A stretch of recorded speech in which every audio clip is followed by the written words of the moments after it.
Sergio Leone, an auteur in every sense of the word, a natural-born storyteller.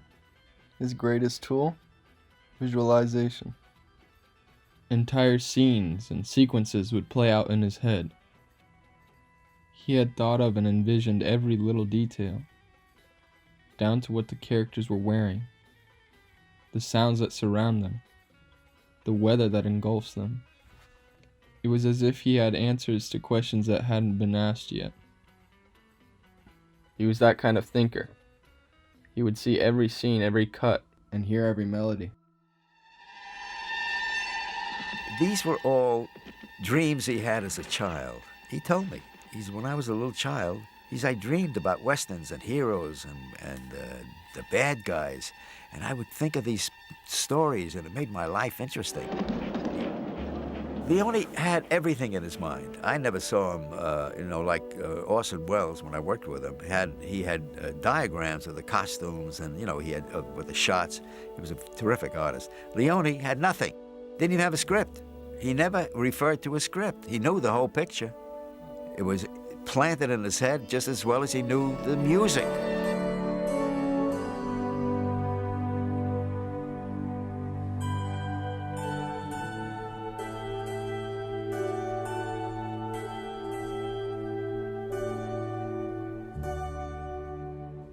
Sergio Leone treated the audience like adults. They could figure out for themselves what the characters were thinking. This is one of the main reasons why his films are so profound. It leaves room to your interpretation. It is up to you to figure out what these characters are thinking and feeling at any given moment, because Sergio is not going to tell you that. Rarely do you see a character cry. Rarely do you see a character shout. These characters are dealing with immense internal struggle, and it's up to you to figure out what that struggle is and what it means to the character. The main contributor to this is Sergio's use of the close-up, but the focus is not on the facial expression of the character. It's on their eyes. Sergio Leone allows the character's eyes to tell how they're feeling. You can tell whether they mean ill intent of the character they're staring at, or whether they sympathize with them.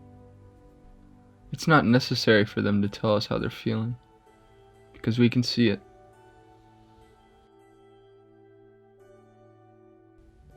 Just as Sergio loved his close-ups, he also loved his wide landscapes juxtaposed to his characters.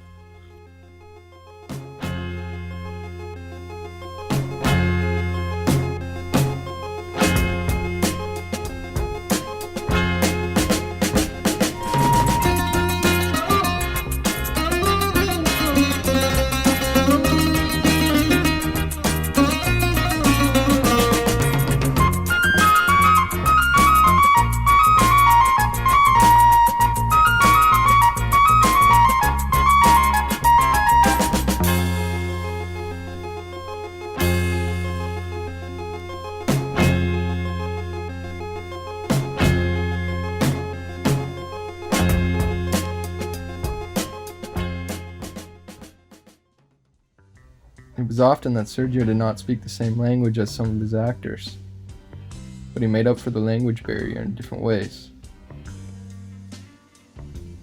If an actor had an incorrect movement or needed help with a physical performance, Sergio would rather demonstrate to them and act it out himself.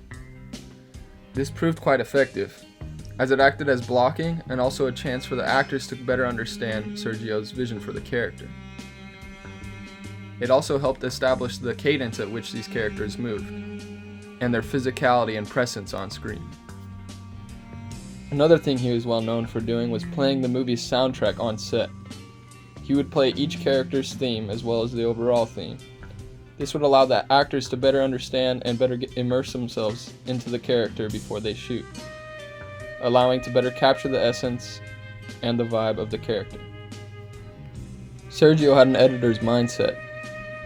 So when they were filming and they needed camera movement, and there was a planned song to go along with the scene, they would play the song on set and match the camera movement to the crescendos and lows of the song. One of my favorite things about Sergio's films is the violence. It's intense and unique, but also quite realistic. The build-up to the violent encounters are exhilarating. They're boiling with tension. They're suspenseful. They're meaningful. And they're so drawn out that when it finally snaps, it's over before you know it. And all that's left is death. Keep your loving brother happy.